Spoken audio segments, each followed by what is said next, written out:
fueron los soberanos de los Andes. Los soberanos de las costas del Pacífico. Y la primera superpotencia de América. Su nombre ha pasado a la historia. Los Incas.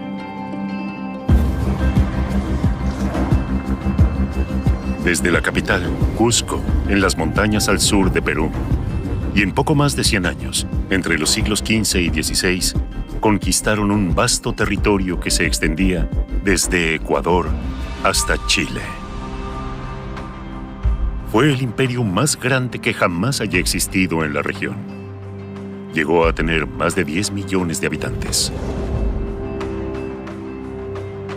Sin embargo, esta imponente civilización nunca tuvo una escritura propia. Sus enemigos, los conquistadores españoles, fueron quienes narraron su historia. Luego de vencer brutalmente a los incas en el año 1532, los conquistadores escribieron e ilustraron informes conocidos como las Crónicas de Indias. En los siglos XIX y XX, se consideraban la única fuente histórica para toda la investigación arqueológica relativa a los incas.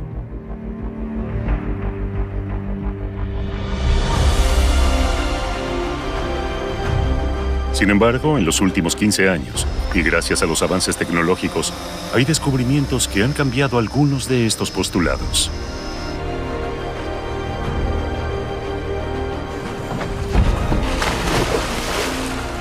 Sale a la luz una nueva historia del imperio incaico, y con ella, aspectos desconocidos o hasta ahora malinterpretados de esta legendaria civilización.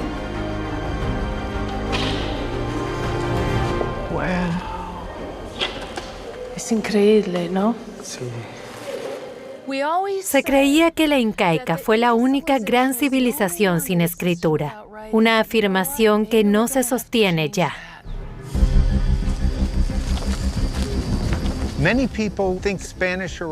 En general se creía que el imperio incaico cayó cuando llegaron los españoles.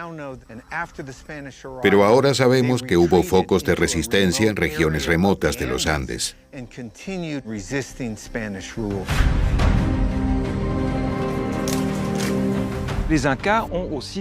Los incas se defendieron simbólicamente con grandes ceremonias de rendición, con ritos espectaculares. Sin embargo, los colonizadores recogen nada al respecto en sus crónicas. Ojalá nuestras investigaciones nos permitan escribir una versión más completa y más fidedigna de la historia de los incas.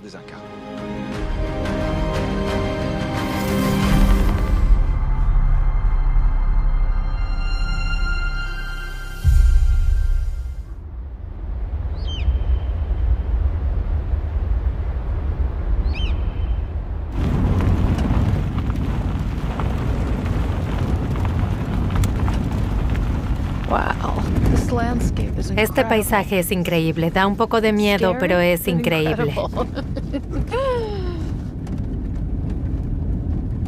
No es fácil habituarse a las sendas andinas, con sus precipicios, ni siquiera después de años de viajar por ellas, como la antropóloga Sabine Hyland.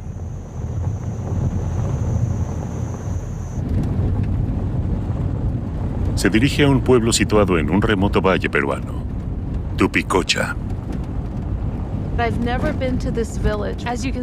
Nunca he estado en este pueblo. No es sencillo llegar. El paisaje es maravilloso, pero escarpado. Gracias a que está tan aislado, el pueblo conserva tradiciones sin adulterar por el mundo moderno.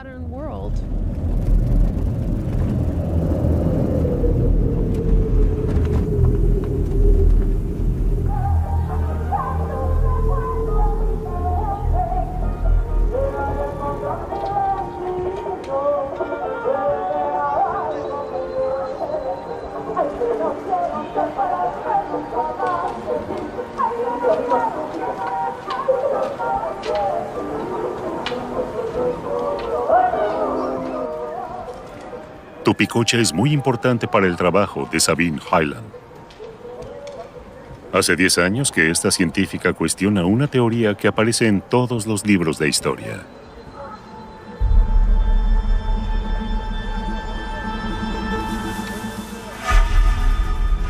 La creencia de que los incas son la única gran civilización que careció de escritura propia. Pero de ser así, ¿cómo habrían podido gobernar semejante imperio, el más grande y rico que jamás haya existido en América?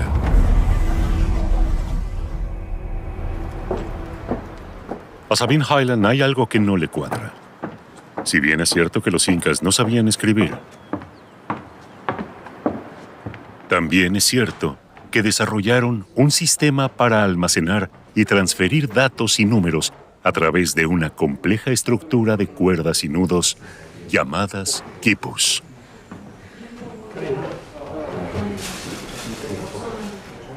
En los Andes todavía existen unos cientos de estos quipus. Están custodiados por los representantes del linaje más veterano de la comunidad. Sabine Highland obtuvo el permiso para examinarlos. Les quiero agradecer a todos de ustedes por estar aquí con sus equipos. Yo soy antropóloga y profesor de antropología en una universidad en el Reino Unido. Es como un sueño estar aquí. A Tupicocha les agradezco muchísimo. Gracias. Yo soy el presidente de la comunidad, mi nombre es Julián Jaime Medina Albert. Y qué bien que el día de hoy ustedes vienen para ver nuestro quizás símbolo que tenemos ancestral de los quipus.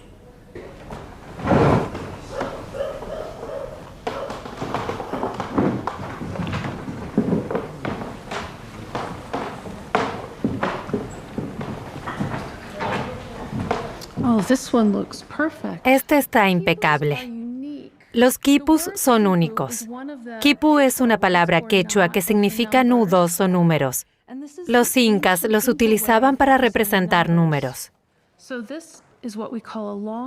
Esto es lo que llamamos un nudo largo. Tiene 3 vueltas. Aquí, así que es el 3.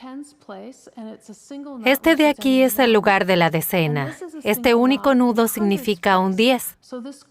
Y este de aquí es un 100. Por lo tanto, este cordón representa el número 113. Podría significar que a alguien se le indicó hacer algo 113 veces. ¿Pero qué podría ser? Tal vez eran unidades de grano o patatas,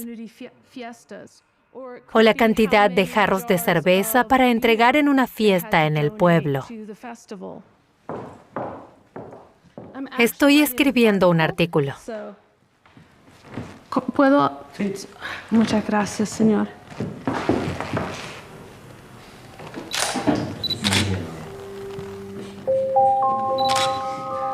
Desde mediados del siglo XX, todos los quipus examinados por arqueólogos, más de 1000 en total, comparten las mismas características. Su función era representar cifras. Sin embargo, en el año 2017, Sabine Highland descubrió otro tipo de quipus.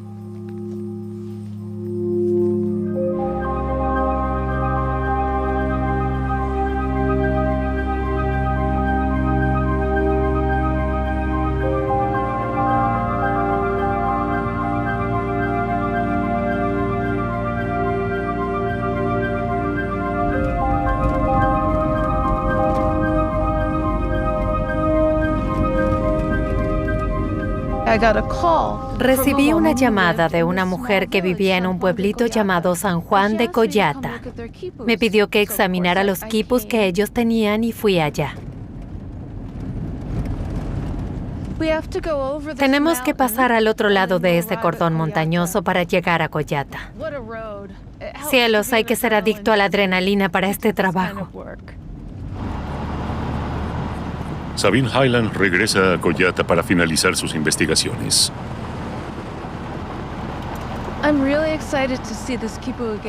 Estoy emocionada porque podré volver a ver los quipus. La última vez tuvimos que abandonar porque el camino se había vuelto demasiado peligroso a causa de la lluvia. Como ve, no es sencillo llegar al pueblo. Espero que esta vez sí lo logremos.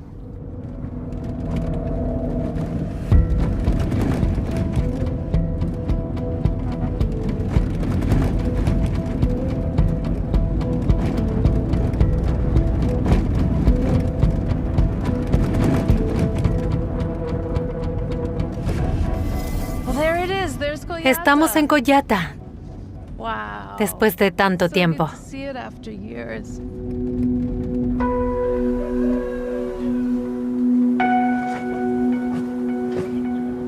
Para Sabine Hyland, es un gran honor que la vuelvan a recibir. En realidad, los quipus conservados desde la época incaica nunca deberían salir a la luz.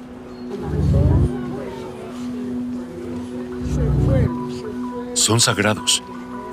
Son tesoro y memoria de la comunidad a un tiempo. Aunque los habitantes del pueblo no sean capaces de descifrarlos. Sí. Perfecto. Sabine Hyland puede examinarlos solo en presencia del jefe del pueblo. Wow.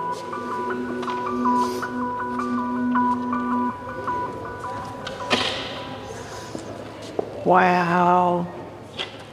Es increíble, ¿no? Cuando vio este equipo por primera vez, supo de inmediato que era totalmente distinto a los anteriores. First of all, there are no knots. But En primer lugar, no tiene nudos. Pero además, el quipu es mucho más complejo. La primera vez que lo vi fue en presencia de dos pastores del pueblo. Ellos me explicaron que las cuerdas estaban hechas con pelo de distintos animales. Se nota por los colores. Estos son de pelo de vicuña. Los azules de aquí son pelo de llama. Aquí vemos un rojo brillante, es común en los ciervos. En total, en estas cuerdas vemos el pelaje de 6 animales distintos. Me di cuenta de que era un quipu mucho más complejo que los que había visto hasta el momento. Era un enigma para mí.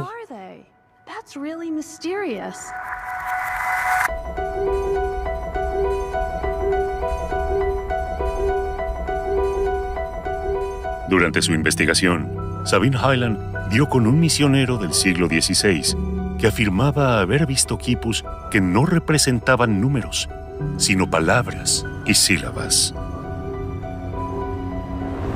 Quiere decir entonces que los quipus, contrariamente a lo que se venía suponiendo, también podrían haber sido utilizados como escritura.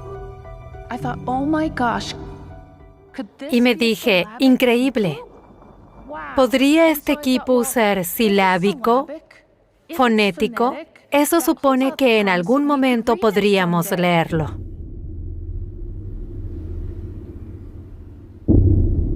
Si este quipu tiene un sistema de escritura, ¿cómo decodificarlo? Sabine Hyland se inspira en un gran maestro considerado el padre de la egiptología. Mi gran referente es Champollion, quien consiguió descifrar los jeroglíficos egipcios. Nos enseñó que lo primero es descubrir qué tipo de información se encuentra dónde. Observó los jeroglíficos y dijo, aquí figura el nombre del faraón, por una serie de razones que ahora sería largo de explicar. Pensé que aquí tal vez figura el nombre del autor del quipu. Si lo observamos, presenta aquí arriba estas marcas. Los pastores me dijeron que eran las iniciales del principal linaje del pueblo. Cuando les pregunté el nombre, dijeron, Ayuca.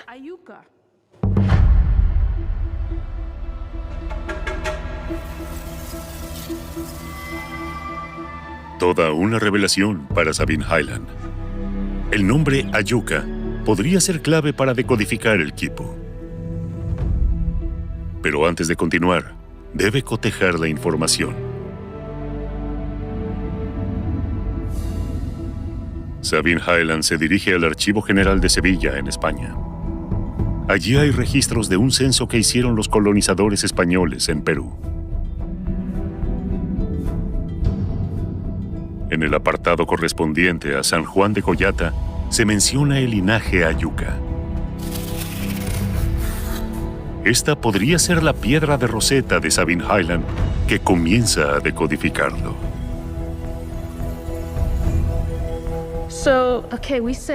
Supongamos que las iniciales del linaje están representadas en las últimas 3 cuerdas. La de color marrón oscuro es la A, blanco y marrón es LLU, y la última, azul y amarillo, sería K. Si comparo estos resultados con el extremo final de otros quipus, podría aparecer alguna coincidencia. En Koyata se conserva un segundo quipu. Lamentablemente, no está en buen estado de conservación. Pero las últimas cuerdas no están dañadas y es posible examinarlas.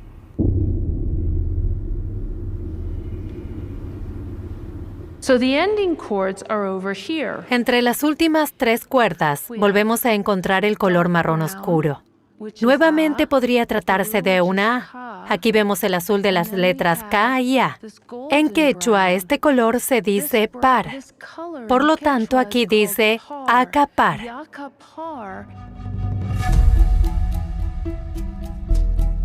Para verificar la hipótesis de Sabine Hyland, la palabra acapar debería corresponderse con un nombre. Así que vuelve a sumergirse en los registros, con la esperanza de que aparezca en ellos también este nombre. Y efectivamente, figura un linaje acapar también en la región de Koyata.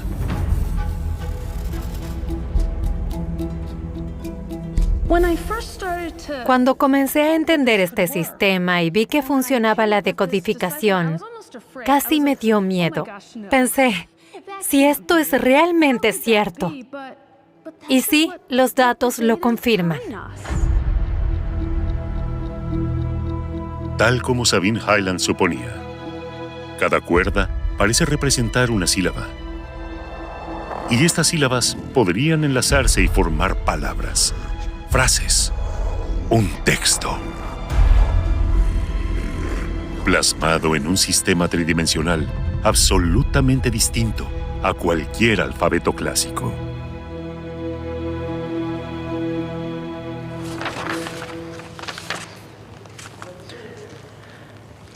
Sabine Hyland necesita más pruebas si quiere confirmar y demostrar esta teoría revolucionaria de que los incas sí contaban con un sistema de escritura.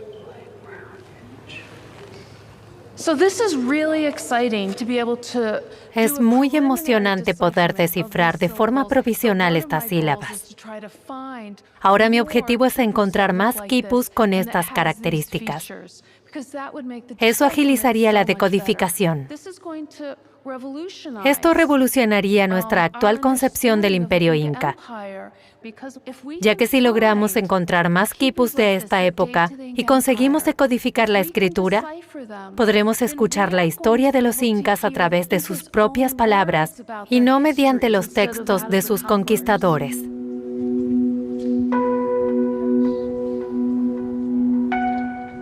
Viajo por todo el mundo en su búsqueda. Es mi santo grial.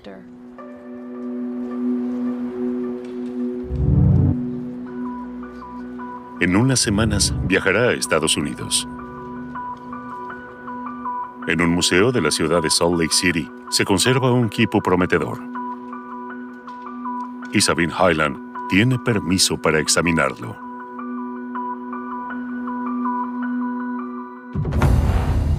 Si logra descifrar la totalidad de estos quipus, el trabajo de Sabine Hyland sería una verdadera revolución que podría modificar por completo nuestra cosmovisión de los incas.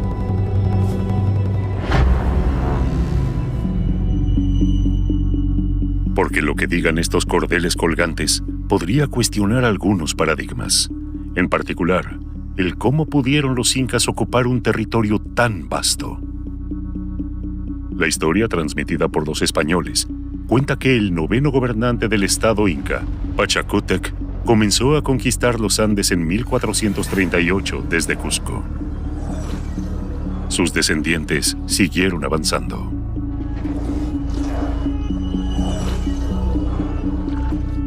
En menos de un siglo, los incas abarcan más de 100 pueblos.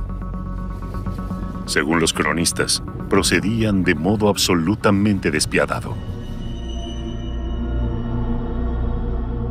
Los incas ordenaron empalar las cabezas de los jefes en lanzas. Mandaron hacer tambores con la piel de sus vientres.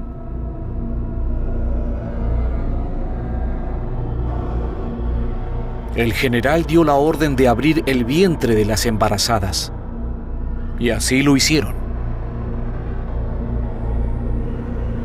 En sus crónicas, los españoles solo dejan constancia de la violencia y la crueldad del ejército incaico, una visión que hasta ahora era generalmente aceptada. Sin embargo, desde los años 2000, un grupo de arqueólogos investigan en el lago Titicaca un aspecto absolutamente ignorado sobre la conquista incaica de los Andes.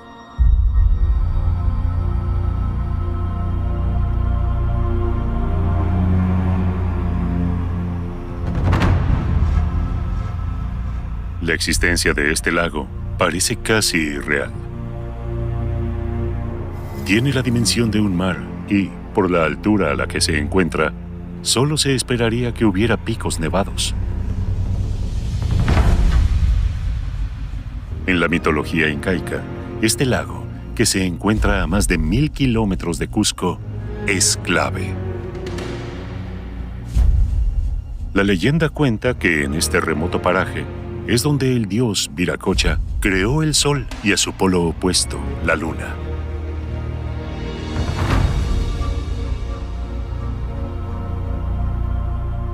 Cuando Pachacútec, quien se consideraba a sí mismo hijo del sol, se dispuso a conquistar los Andes en el siglo XV, quería llegar al lago, lugar de nacimiento de las divinidades en las que se basaba su dinastía.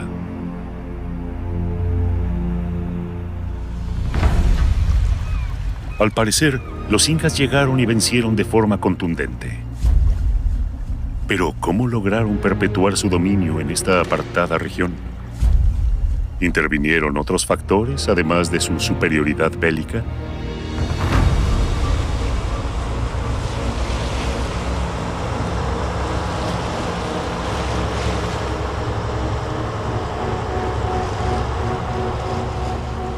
Esto es lo que trata de descubrir el arqueólogo Christophe Delard. Desde hace 10 años, lidera un proyecto de investigación en el fondo del lago. Acompañado por buzos belgas, bolivianos y peruanos, cada año dedica 8 semanas a la exploración.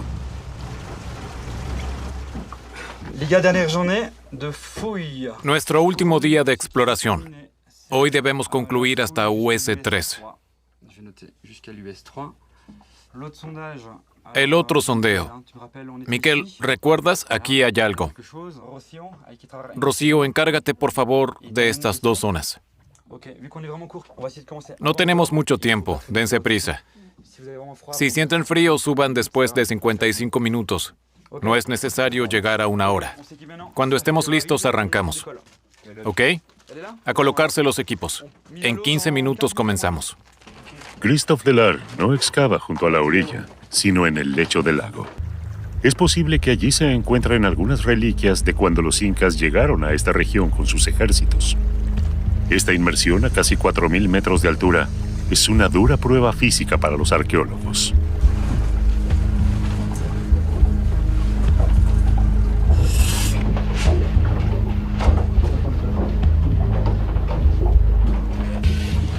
À tout à l'heure. Attends, Arnaud.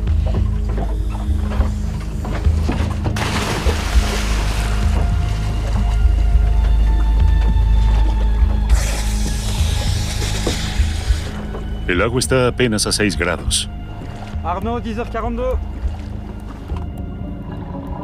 Y un descenso de 12 metros en esta altitud son equiparables a uno de 20 metros estando al nivel del mar. Hace años, los arqueólogos hicieron un descubrimiento que permitió a Christophe Delard concluir que la expansión de los incas, especialmente aquí en el lago Titicaca, tuvo una dimensión mucho más compleja que la mera conquista bélica.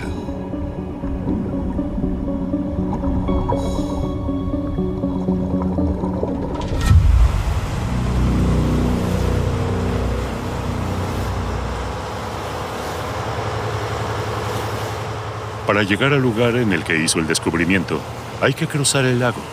Son unas 5 horas en lancha.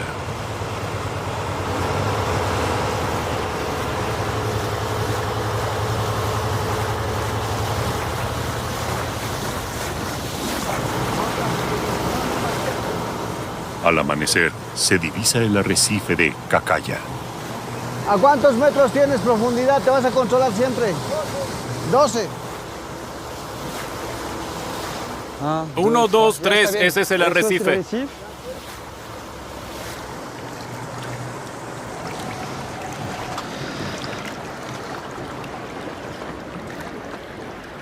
Ah, c'est beau. Maravilloso. Super beau.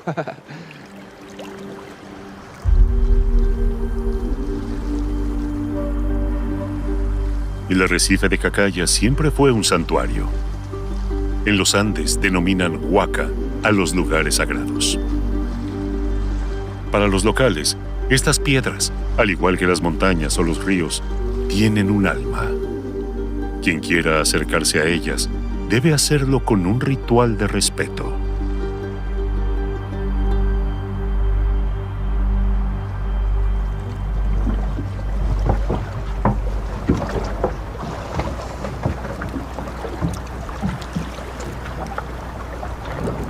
Así nos vaya bien. ¿Listo?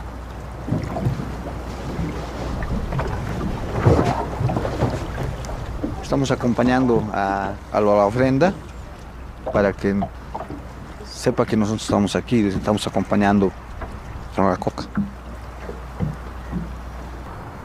El primero en descubrir el arrecife fue un colaborador de Christoph, el arqueólogo boliviano Marcial Medina. Era un lugar, la gente tiene bastante respeto, entonces hemos venido ahí y ¿por qué no? Tiene que tener algo especial, entonces es por esa situación que hemos dado en esa parte. A poco de comenzar la inmersión, uno de los arqueólogos descubrió un objeto de forma extraña.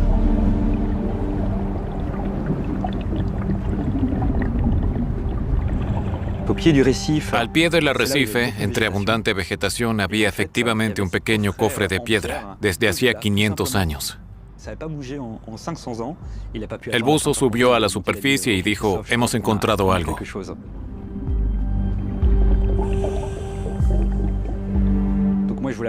Yo mismo quise sumergirme para cerciorarme. Quizás no era más que una piedra con una muesca redondeada. Pero cuando vi el cofre de piedra, lo supe de inmediato.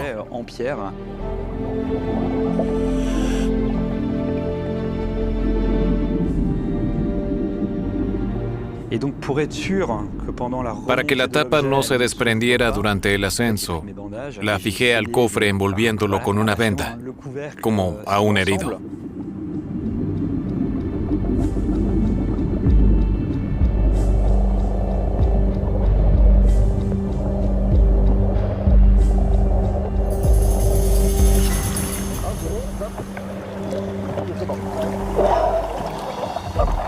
Todos en el barco estaban expectantes.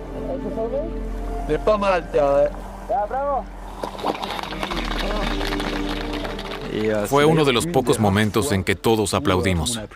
Nunca lo hacemos. Para los arqueólogos esto es algo cotidiano, pero todos estábamos emocionados.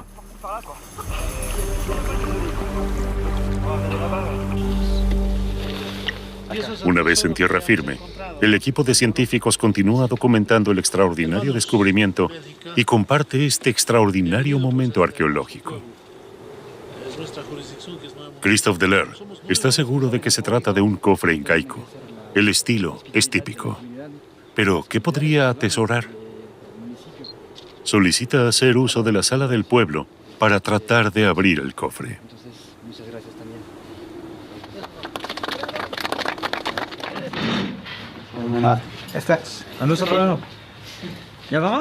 ¿Comenzamos? ¿Escuchas? Casi. Tengo. ¿Cámara lista? Tenemos un problema. Cuando lo abrimos primero no vimos nada. Había una gruesa capa de sedimentos tanto adentro como afuera. La fuimos quitando de a poco, examinando centímetro a centímetro la superficie de la cavidad.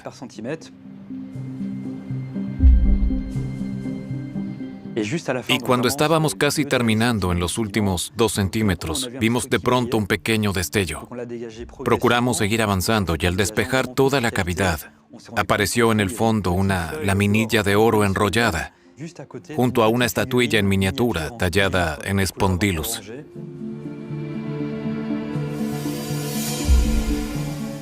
Fue un momento increíble.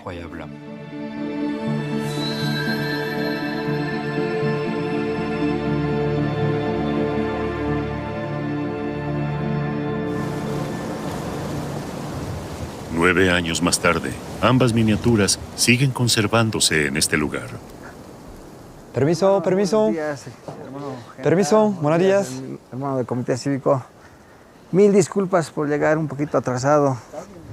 Estamos entregando a todos lados. ¿Podrían estos objetos contribuir a entender mejor qué sucedió realmente cuando los incas llegaron a estos territorios hace 600 años? Buenos días. Christophe Deler cree que sí.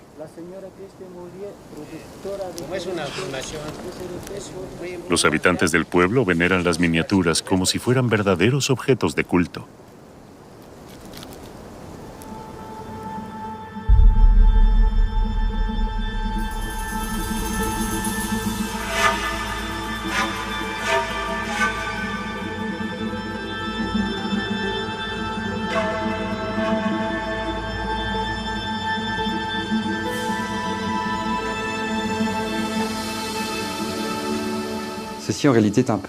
Es un brazalete en miniatura con una perforación. Los nobles incas llevaban puestas pulseras como esta. Y aquí tenemos una estatuilla camélida vinculada a la imagen femenina. Es muy interesante porque como ofrenda, independientemente de lo que representen, conforma una pareja, una dualidad hombre-mujer. Podemos incluso ir un paso más allá. En cierto modo representan la pareja original de los incas, la pareja del origen de la dinastía con el paralelismo del sol y la luna. Esto es una prueba de lo que se puede considerar como una ofrenda al agua para los incas. Por lo tanto, podemos ver que ha habido una sacralidad al lago Titicaca.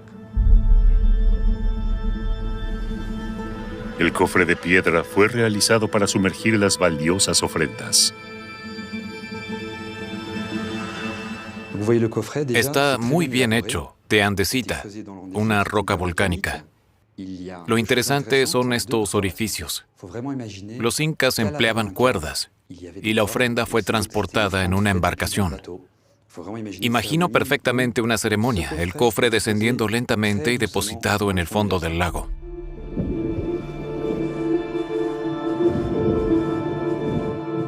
No fue lanzado al agua al azar, sino colocado cuidadosamente en un lugar previamente establecido. Según Christophe Deler, no es un caso aislado.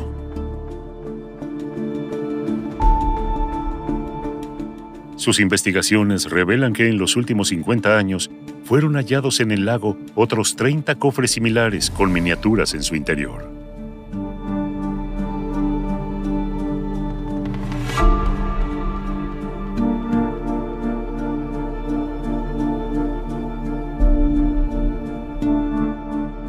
Todos fueron cuidadosamente colocados en las proximidades de arrecifes o rocas sagradas.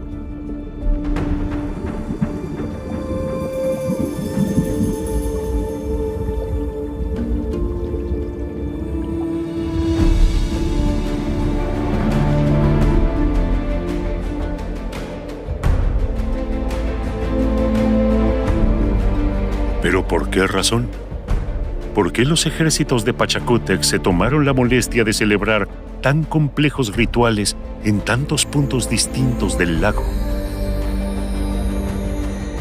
¿Cómo se explica? ¿Qué se proponían los incas?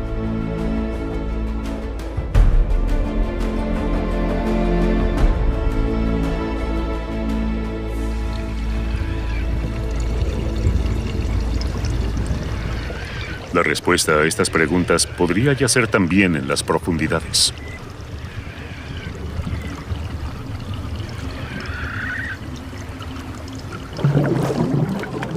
Allí vuelve el buzo.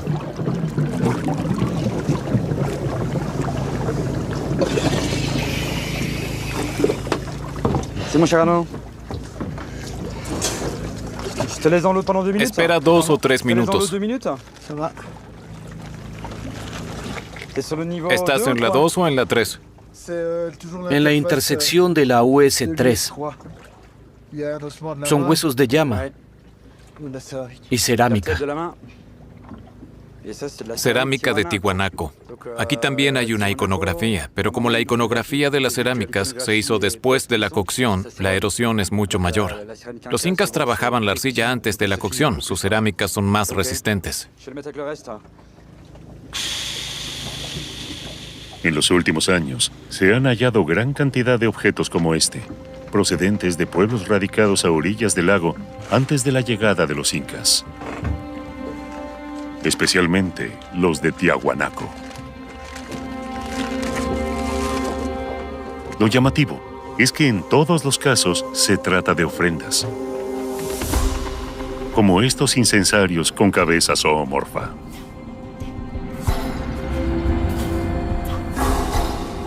O este medallón de oro ornamentado. Es decir, las culturas preincaicas ya tenían por costumbre sumergir objetos de culto en las profundidades. Quiere decir que estos rituales no fueron introducidos por los incas.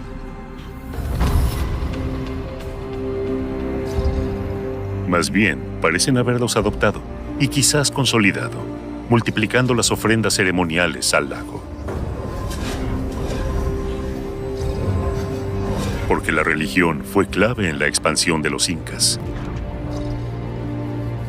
Las crónicas revelan que para conquistar la región en torno al lago Titicaca, el ejército de Pachacútec derramó abundante sangre. Pero lo que nos revelan estas excavaciones, y es algo que se ignoraba hasta el momento, es que paralelamente usaban un método más sutil. Los incas se sirvieron de las religiones locales para subordinar a la población y perpetuar su dominio sobre la región.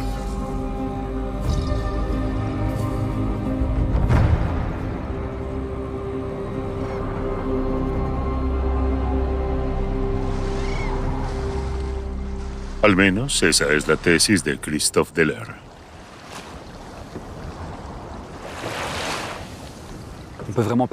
Realmente podemos hablar de una estrategia político-religiosa. Por eso llevaron su conquista con éxito adelante, porque no forzaban a los pueblos a cambiar de dioses, sino que acogieron a esos dioses en su panteón, por así decir, y gradualmente fueron apropiándose de lugares sagrados mucho más antiguos, como el lago. Es emblemático. En cierto modo, conquistaron el corazón de los habitantes andinos.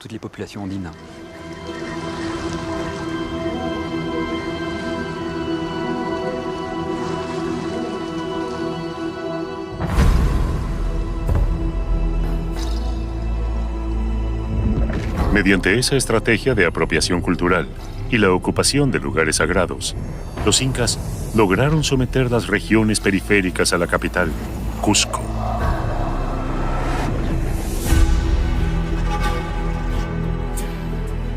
Esta política de la apropiación ilustra el propósito de Pachacútec.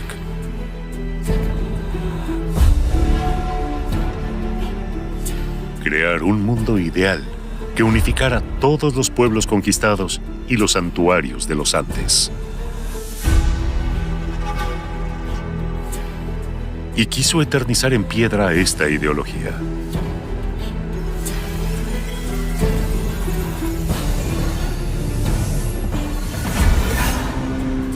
Como lo revelan nuevas investigaciones en Machu Picchu.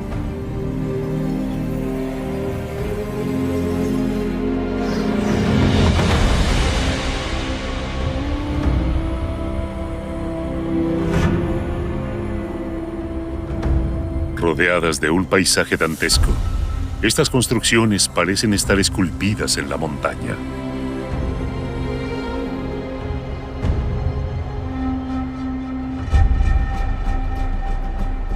Los conquistadores nunca llegaron a ellas. Por eso, tampoco escribieron al respecto. ¿Para qué servía esta fascinante ciudad? Desde su descubrimiento en el año 1911, suele ser descrita como una especie de refugio vacacional, con capacidad para unas 750 personas. Pachacútec debió construirla a mediados del siglo XV para pasar allí unas semanas al año, lejos de la capital Cusco, de la vida y de las intrigas de la corte.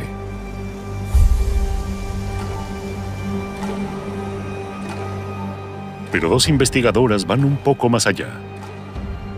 Creen que Pachacútec hizo de esta ciudad un manifiesto de su ideal de civilización.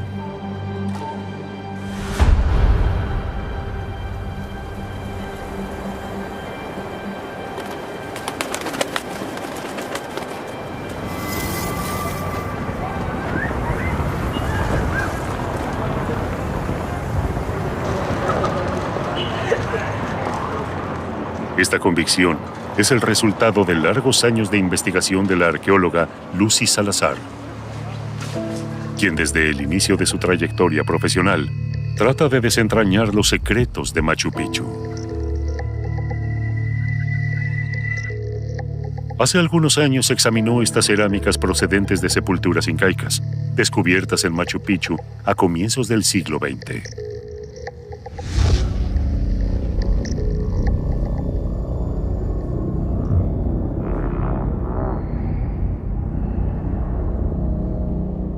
Aquí tenemos los artefactos, las vasijas que han sido usados al día a día por la personal que vivía en Machu Picchu.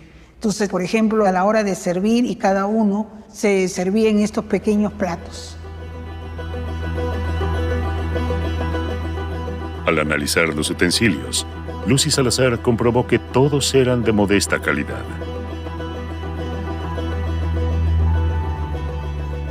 Esto la llevó a concluir que las personas enterradas en ellos eran individuos sencillos, al servicio de Pachacútec.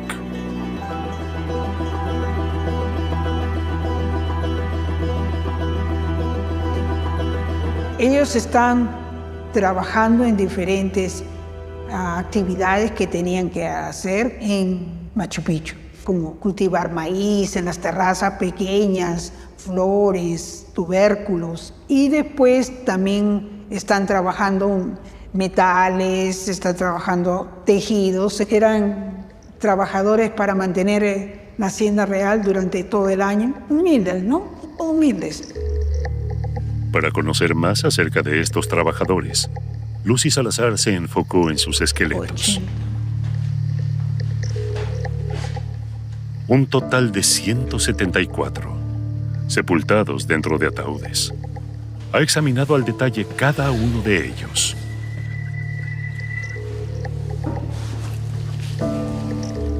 Está en buenas condiciones. Intuía que los esqueletos arrojarían valiosos indicios sobre el Machu Picchu de la época incaica.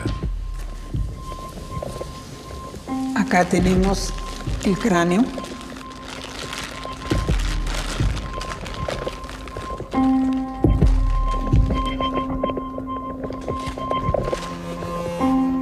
Es un individuo femenino, o sea, está deformado el cráneo, como ustedes ven. O sea, que al nacer ponen una tabla y luego ponen una faja para deformarle de esa manera. Tú puedes ver evidencia acá de esta faja, porque eso ha permanecido hasta que ha tenido cierta edad, hasta 7 años, vamos a decir, que le causa esa opresión, ¿no? Lucy Salazar sospecha que se trata de un marcador étnico y cultural. Sin embargo, este marcador no se corresponde con las personas que habitaban los valles de Machu Picchu en la época incaica. ¿De dónde proceden entonces esta mujer y los otros 173 sirvientes de las sepulturas? ¿De las regiones lejanas, quizás? Y de ser así, ¿cuáles?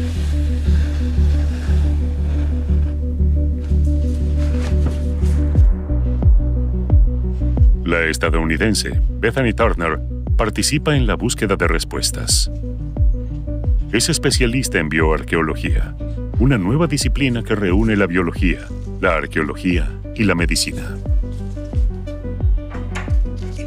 Con el análisis de las piezas dentales, cree poder determinar la procedencia geográfica de cada esqueleto de Machu Picchu.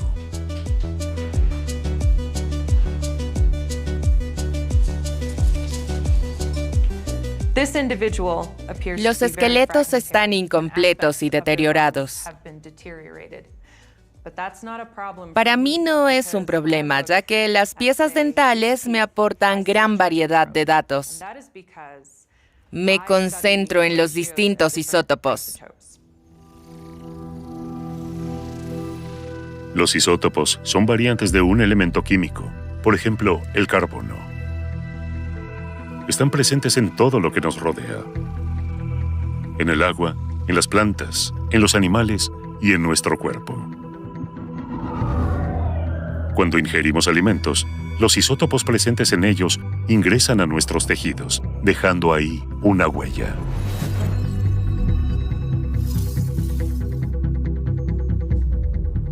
Pero los distintos isótopos no se encuentran representados igual en todas partes. Sus proporciones varían de una región a otra. En la costa del Pacífico, por ejemplo, la firma isotópica difiere de la del antiplano andino o del trópico.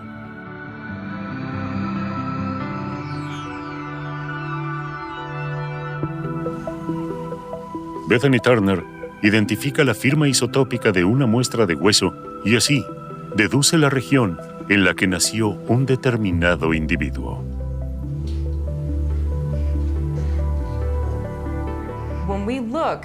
Cuando analizamos piezas dentales y su esmalte, vemos almacenados los isótopos que fueron metabolizados durante los primeros años de vida del individuo. La información contenida en el diente me dice dónde vivió los primeros 3 años de su vida. Así que comparé el esmalte de 2 o 3 dientes de cada uno de los esqueletos. Y resultó que las personas en Machu Picchu habían nacido en todo el imperio.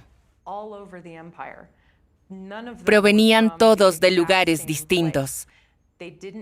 No fueron llevados en grandes grupos desde un mismo pueblo hasta Machu Picchu, sino más bien recogidos de las más diversas regiones para ir a Machu Picchu a servir al emperador.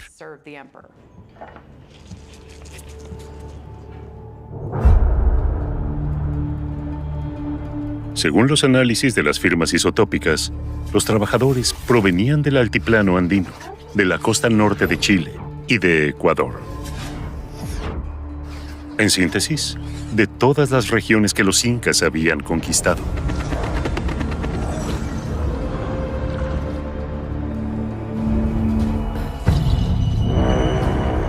Al llevar a Machu Picchu sirvientes de todas las provincias, el gobernante hizo de la fortaleza un microcosmos, una metáfora en miniatura de su imperio multiétnico.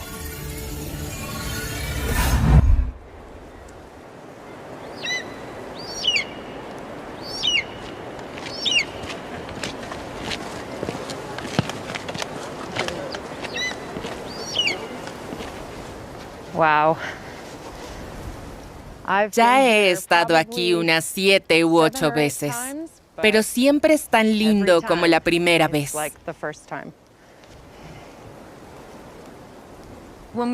Cuando observamos este paisaje, no solo desde el aspecto de la belleza, sino también de la naturaleza sagrada, vemos la distribución de las terrazas, rodeadas a su vez por un río, montañas alrededor, es decir, huacas, piedras sagradas. Todo ello representa el ideal de la cosmología incaica.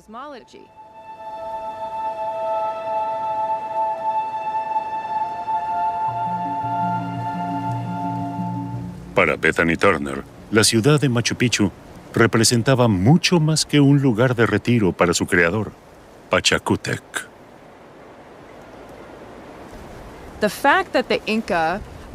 El hecho de que los incas llevaran personas procedentes de lugares remotos a este sitio idílico refleja de muchas maneras la personificación del ideal inca y nos permite ver Machu Picchu no solo como una fortaleza, quizás la más grande o mejor conservada, de unas cuantas fortificaciones majestuosas. Mis investigaciones y las de otros la ven como ciudad modélica, como un microcosmos de todo lo que el imperio pretendía ser.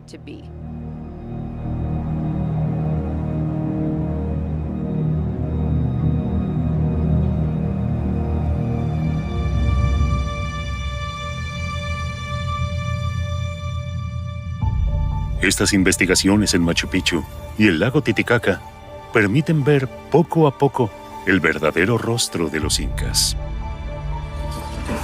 Todo indica que su magistral dominio de símbolos y rituales religiosos le permitió, en unas pocas décadas, entre los siglos XV y XVI, fusionar más de un centenar de pueblos distintos en un único y poderoso imperio.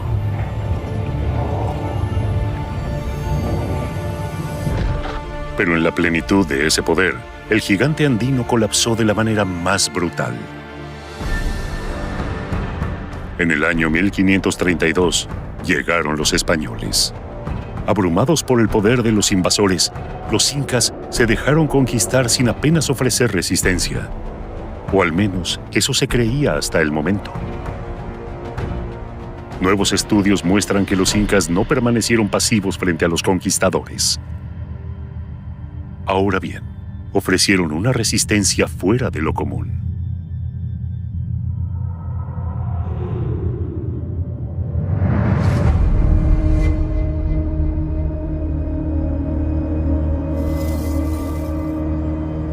Esto es lo que intenta demostrar el arqueólogo belga Peter Eckhout en la costa del Pacífico, cerca de Lima. Desde hace 30 años realiza excavaciones en Pachacámac todos los veranos. El sitio arqueológico ha sufrido mucho desde la conquista. Primero en manos de los mismos españoles y los numerosos saqueos. Y también porque esta región es propensa a los terremotos. Pachacámac también es el dios de los terremotos. Pero si retiramos la arena y las piedras que quedaron luego de los temblores, todo está intacto.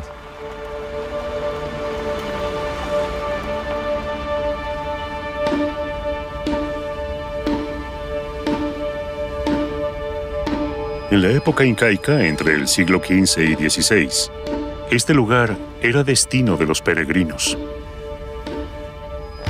Como sucede hoy en día en Lourdes, los creyentes acudían con la esperanza de una curación milagrosa. Los que morían eran momificados y sepultados en el gran sitio sagrado de 600 hectáreas.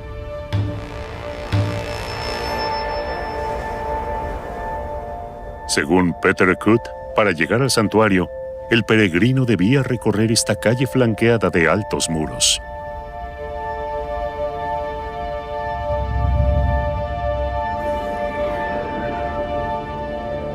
Una vez en su interior, suplicaban mediante rituales la gracia del dios Pachacámac. Solían llevar ofrendas de oro y otros metales preciosos.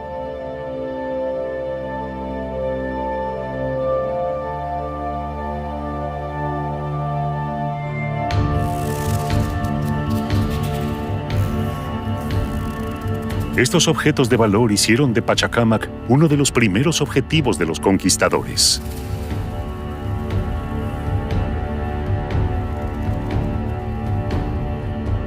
Si creemos lo que dicen sus crónicas, ni siquiera fue necesario sitiar la ciudad para vencerla. Cautivados por la superioridad de los guerreros, los sacerdotes y peregrinos se rindieron sin oponer resistencia.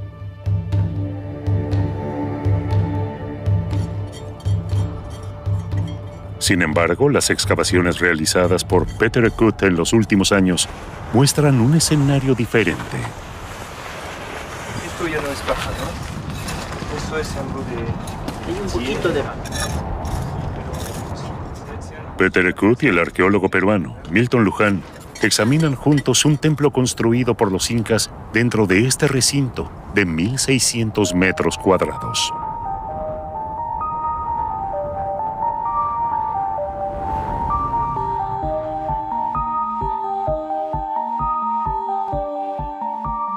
La edificación está subdividida en 6 salas interconectadas por corredores.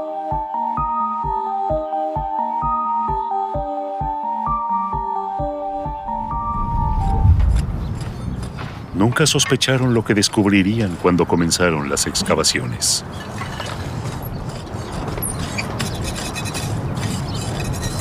Dijimos, esto debe ser algo muy especial, es un edificio que tiene unas características muy particulares. Entonces, daremos inicio a una excavación que nos va a dar mucha sorpresa, dijimos, ¿no? Y fue así.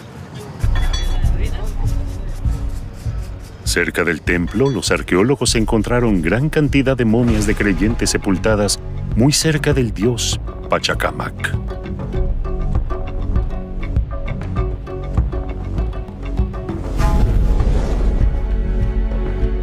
Pero lo que les sorprendió más fue lo que encontraron en el interior del templo.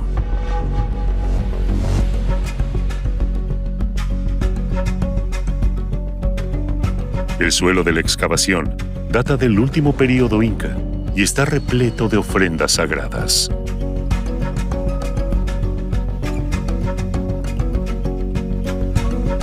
Peter Kut comprueba que todas ellas fueron partidas, destrozadas y posteriormente esparcidas por el resto del santuario. ¿Cómo se explica esto?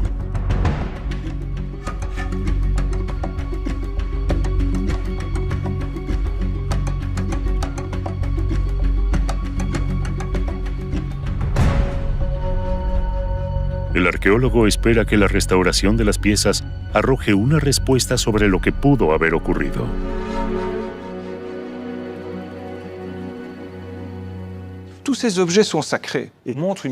Son todos objetos sagrados de diversa procedencia. Estos cuencos con pedestal, por ejemplo, están hechos con conchas originarias de las aguas cálidas de Ecuador. O esta enorme vasija con el relieve de un felino. Esta técnica, el trabajo, se corresponden claramente con la lejana costa norte. Otras proceden incluso de más lejos. Este objeto, por ejemplo, es parte de un gran atuendo de una corona de plumas, algo típico de la región amazónica. La diversidad revela que los peregrinos que viajaban a Pachacamac durante el Imperio Inca procedían de lugares muy distintos.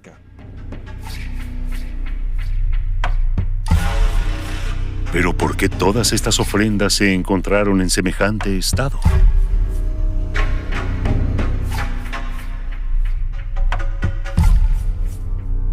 ¿Fueron destruidas por los españoles durante los saqueos? Peter Kut realiza un experimento utilizando la réplica de una vasija para encontrar la respuesta.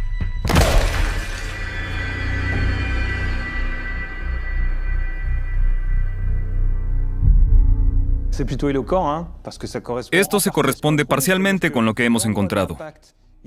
Este es el punto de impacto. Aquí estaban las partes principales de la vasija. Se rompió allí. Los trozos están a una distancia entre 50 centímetros y 2 metros. No así en nuestros restos arqueológicos que fueron hallados incluso fuera de la habitación donde se rompieron. Por ejemplo, la vasija con el relieve de felino. El impacto ocurrió en esta habitación, pero varios de sus trozos fueron encontrados al otro lado del muro. Lo mismo ocurrió con las demás ofrendas. ¿Qué podemos concluir? En efecto, las vasijas se rompieron en este lugar. Luego recogieron algunos trozos y los distribuyeron cuidadosamente por el templo, siguiendo un ritual que desconocemos. Lo mismo vale para los atuendos de plumas, tejidos, etc., cuyas partes también se encontraban diseminadas por el templo de un modo similar.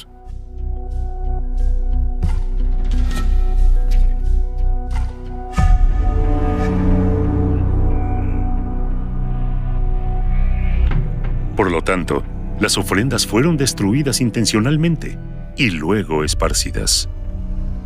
Pero ¿qué ocurrió en Pachacámac que llevó a los incas a destruir sus objetos de culto?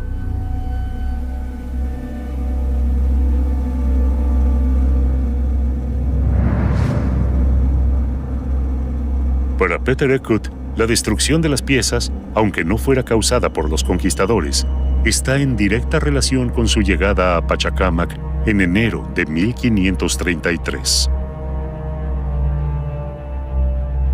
Luego de invadir el área sagrada, los españoles generaron un enorme caos que no ocultan en sus crónicas. Torturamos a uno de sus sacerdotes, pero no reveló información alguna. Registramos todas las edificaciones en busca de oro y plata ocultos. Desenterraron las momias de un centenar de peregrinos y les prendieron fuego luego de haberles arrebatado todos los objetos de valor. Encontramos gran cantidad de oro y plata en lugares sagrados, en tumbas y cerca de momias.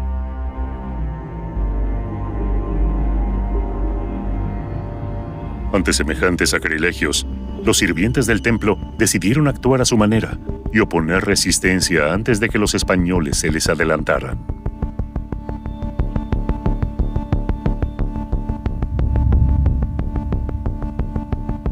Esta sigue siendo la hipótesis de Peter Ekut tras años de investigación.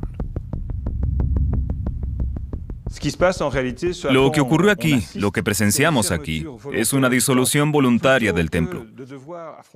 En lugar de quedar a merced del sacrilegio, del saqueo, muchas veces seguido de incendios y destrucción, los incas, los sirvientes del templo, decidieron cerrar ellos mismos el templo. Es una forma de resistencia simbólica, de suicidio cultural. Pero en lugar de ser testigos de la devastación del lugar o de su saqueo, optaron por encargarse ellos mismos y darle un final más benigno. Para cerrar el templo, los sacerdotes celebraron un último servicio, una ceremonia de redención, y destrozaron todos los objetos sagrados. Luego diseminaron las piezas por los distintos recintos del templo, siguiendo un ritual.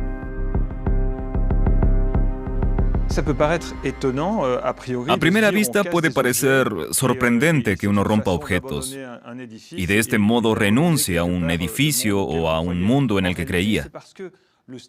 Pero en estas antiguas comunidades, el estatus de los objetos es bien distinto al nuestro.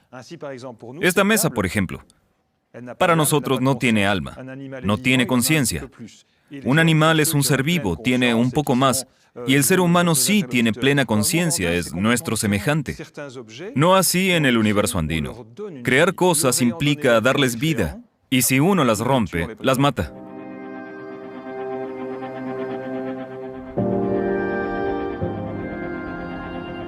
Un último ritual para cerrar su mundo.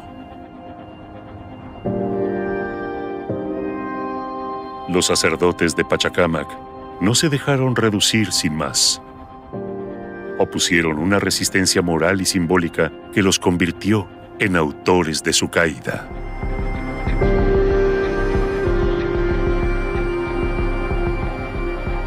¿Y qué sucedió después?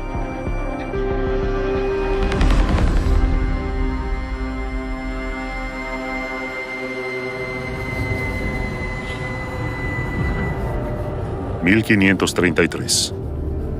Los conquistadores continúan su avance hacia la capital, Cusco, sembrando devastación a su paso.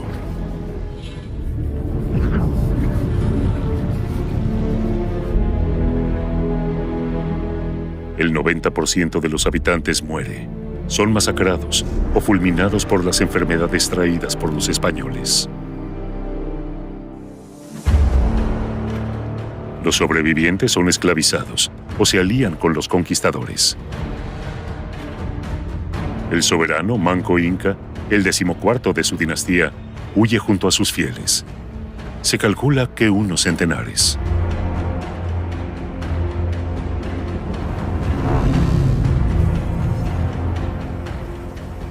Recientes investigaciones revelan que el soberano se atrincheró en la selva para organizar la resistencia. Desde una apartada ciudad llamada Vilcabamba, esperaba poder resistir y reconquistar su imperio. Pero en las crónicas no hay indicios de esa ciudad olvidada. ¿Dónde se encuentra entonces Vilcabamba, el último bastión de los incas?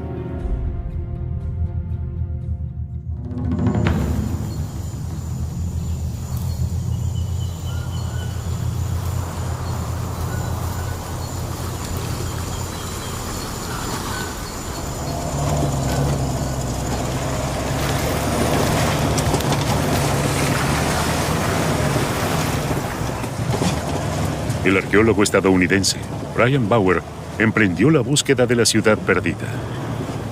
Luego de 10 años, cree haberla encontrado. El puente cedió.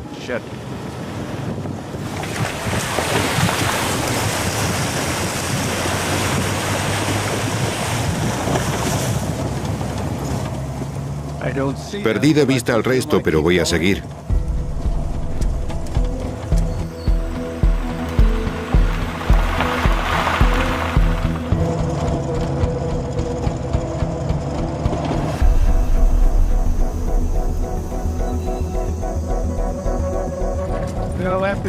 Ahora tendremos que esperar 3 o 4 horas aquí sentados. Pero antes era mucho más difícil llegar hasta aquí. La primera vez tuvimos que rentar caballos y caminar 3 días. Pero en los últimos años terminaron el camino. Es un lugar remoto.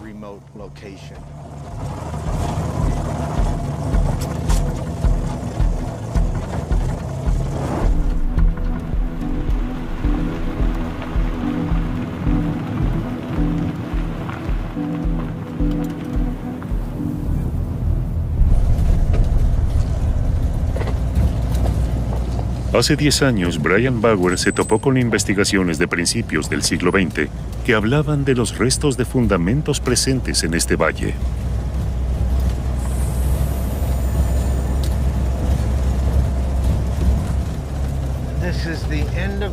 El camino termina aquí. Ahora debemos continuar a pie.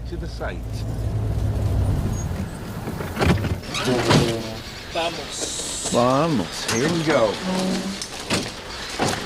Muy bien. Esta recibita es de Brian. Y listo, esta nada más. ¿Todo el mundo listo? Listo. Listo. Cuchis. 1 hora de caminata. Es la 4ª vez que Brian visita el lugar.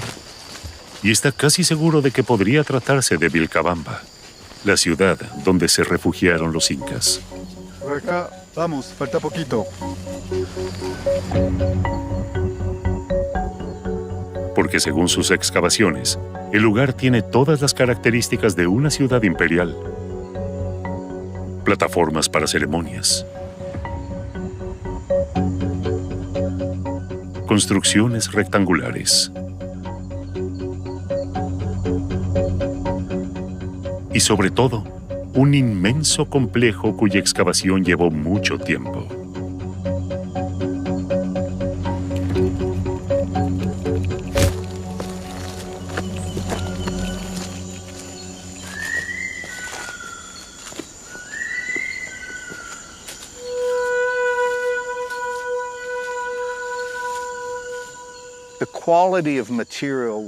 La calidad del material arqueológico es extraordinaria. Este edificio seguramente estaba reservado para la élite. Creemos que esta edificación era el Templo del Sol, dado que en todas las ciudades del imperio había un palacio, viviendas y también un Templo del Sol. Contaba con varias habitaciones y allí hemos encontrado restos de la elaboración de chicha, cerveza de maíz y otros productos comestibles. Creemos que el personal preparaba las comidas en estas habitaciones. Luego descubrimos un pequeño patio en el que probablemente eran atendidos los mandatarios cuando se encontraban de visita. Según las investigaciones, el templo comenzó a utilizarse a mediados del siglo XVI.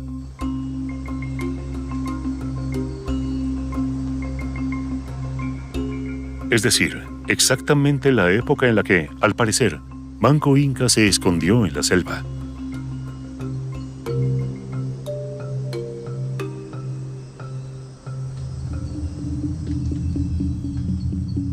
¿Es este lugar realmente el Incario de Vilcabamba? Solo ha sido parcialmente excavado. Solo unas pocas construcciones vieron la luz. ¿Cuál es su verdadera dimensión?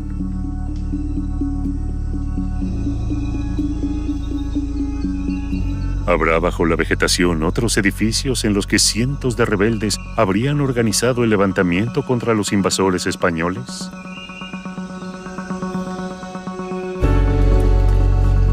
Vamos a armar carpa. Brian Bauer conformó este equipo, dirigido por Marjorie Coulon, con el fin de averiguarlo. Mañana intentarán escanear toda el área con un dron equipado con un sensor LiDAR. LiDAR significa detección de luz. Funciona como un radar, pero con impulsos lumínicos. Se emiten continuadamente y algunos de ellos atraviesan la vegetación y la capa de follaje, reflejando lo que hay debajo.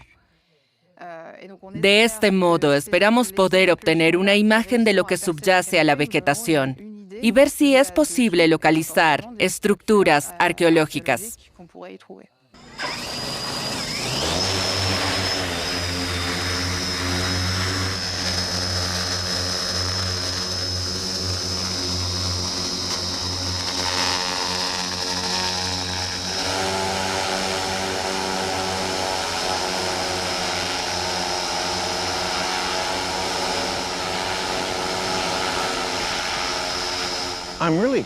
¡Qué emoción! Es la primera vez que utilizamos el LiDAR en Perú. No tenemos la menor idea de lo que se encuentra debajo del follaje. Ojalá podamos determinar el tamaño de la ciudad sin necesidad de excavarla. Nadie quiere hacerlo porque es una región magnífica, cubierta de árboles. Queremos que trabaje la ciencia y dejar el lugar lo más intacto posible.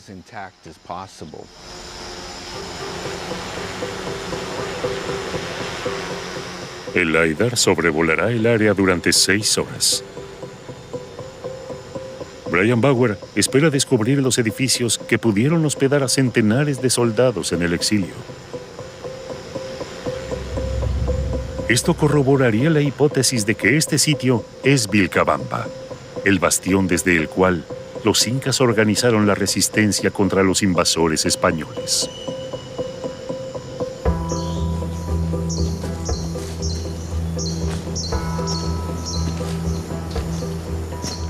Hace unos años fue descubierto otro indicio más que podría cimentar esta hipótesis.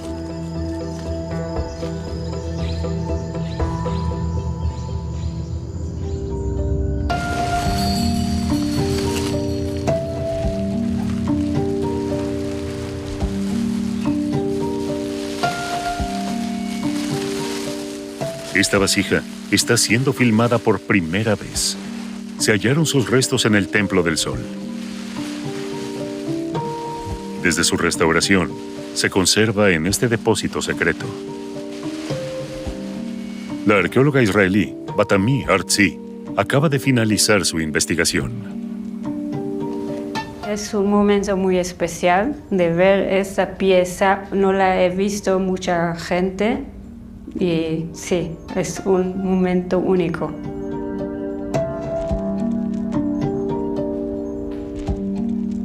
Es una reconstrucción de una pieza inca, de forma inca, hecha de 55 fragmentos, fueron encontrados cerca a la puerta.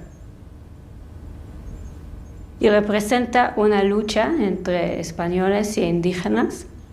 Tenemos 4 españoles y todo alrededor hay muchos otros guerreros incas de diferentes partes del imperio en esta lucha contra los españoles. Luego de meses de examinar las figuras, Batami Artzi consiguió identificarlas y notó una interesante coincidencia.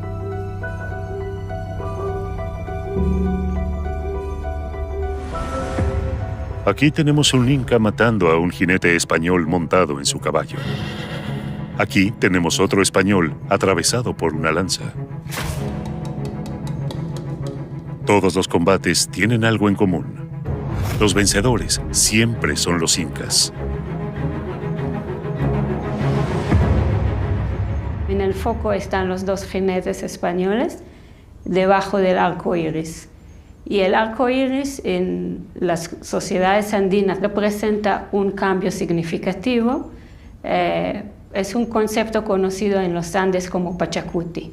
Es el fin de una era y el inicio de una era nueva. Entonces aquí lo que vemos es una representación del futuro. Un futuro en el cual los incas van a vencer a los españoles y van a traer otro Pachacuti. Un Pachacuti que va a favorecer a los incas. Ellos creían que pueden invertir la situación y pueden tener el poder de nuevo.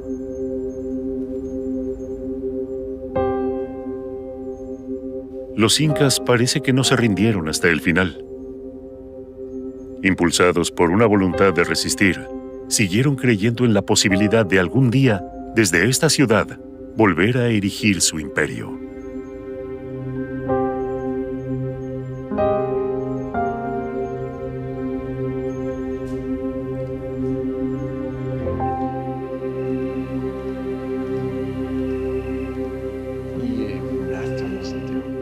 Los datos son impresionantes. Ahora te vamos a ir mostrando, pero... ¿Tú decís bosque tapado? Sí. Ya, te va a encantar. Ya. El árbol crece sobre un muro, increíble. Mira, esta zona de acá. Ya hay zonas donde definitivamente hay cosas. Hemos empezado a encontrar ya muros, definitivamente muros 100% seguro bajo la vegetación. Voy a empezar a desplazarme acá. ¿Esto de aquí también son cimientos? Se ve mucho más claro. Ahí, sí. ¿Ves? Sí. Y lo tiene, ¿ves? Es como si avanzando. Entonces estamos subiendo. El dron vuela barranco arriba siguiendo el muro. La quebrada. Sí. Y sigue. Aquí hay más. La ciudadela continúa hacia acá, continúa. Eso está claro. Ya lo estamos viendo, ¿no? Son datos preliminares. Tenemos que seguir evaluándolos. Pero me sorprende la gran cantidad de construcciones que hemos encontrado debajo de los árboles. Esto nos da una clave sobre las construcciones y la dimensión de la ciudad entera. Es inmensa. Ya no quedan dudas de que es la ciudad que los incas llamaban Vilcabamba, el último bastión del estado incaico.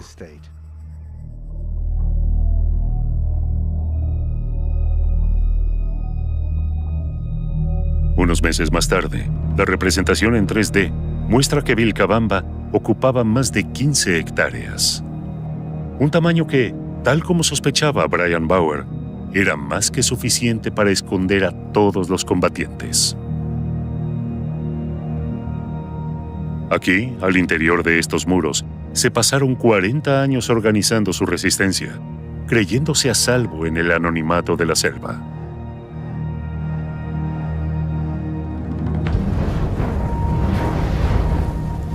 Pero en 1572, los españoles asaltan la fortaleza. Pese a la lucha encarnizada, los incas son derrotados. Vilcabamba es reducida a escombros.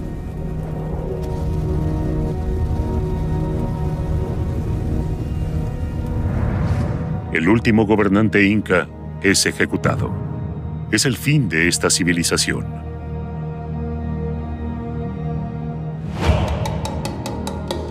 El imperio incaico, un gigante entonces, calla para siempre.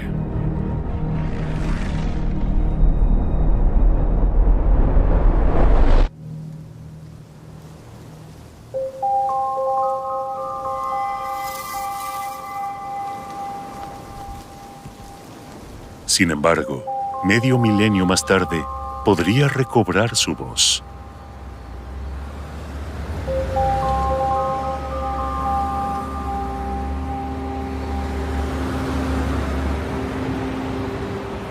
La antropóloga Sabine Hyland sigue en busca del sistema de escritura de los incas.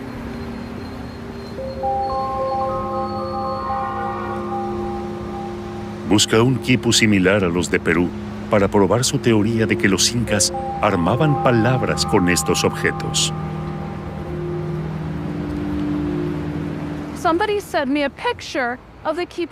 Recibí una foto de un quipu conservado en este lugar que es casi idéntico al de Collata. Estoy a punto de verlo. He viajado hasta aquí solo para esto. Este quipu llegó a Estados Unidos en los 40 del siglo pasado.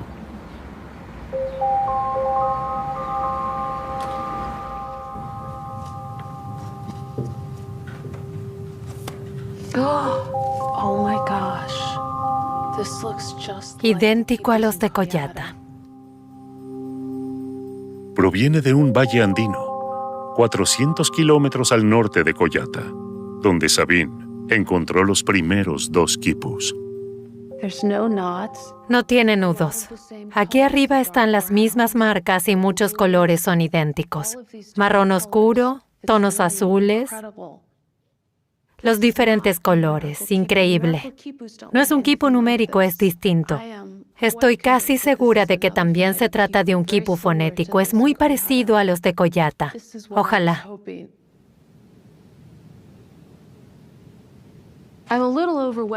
Estoy abrumada. Esta es la prueba que estaba buscando. La primera vez que hablé de los quipus de Collata y lo que había descifrado, muchos dijeron que quizás eran así en ese pueblo, pero que no había pruebas de que estos quipus se usaron en otros lugares de los Andes. Y aquí está la prueba. Hay más quipus de esta clase fuera de Collata.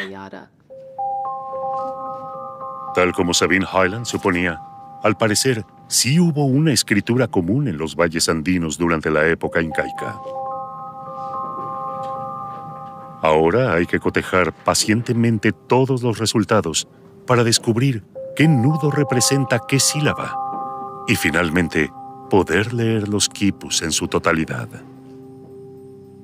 De Champollion, lo único que solemos oír es que cuando estudiaba la piedra de Rosetta, vio de pronto la relación y exclamó, «¡Lo tengo!». Nadie habla de que tardó 18 años en conseguirlo.